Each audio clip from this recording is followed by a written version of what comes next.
Iran సర్వనాశనం అవుతుంది.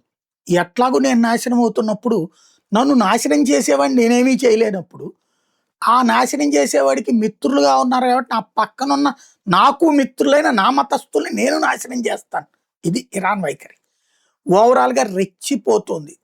ఇప్పటికి 8 గల్ఫ్ దేశాలలో జరిగినటువంటి నష్టం కనీసం 3,00,000,00,00,000. కనీసం 30 సంవత్సరాలు పడతది అవన్నీ కోలుకోవడానికి. వాళ్ళందరూ తెచ్చుకున్నటువంటి గుడ్‌విల్ 50 ఏళ్లుగా తెచ్చుకున్న గుడ్‌విల్‌ని సర్వనాశనం చేసి వదిలిపెట్టింది ఇరాన్. ఇంకా ఇంకా రెచ్చిపోతుంది.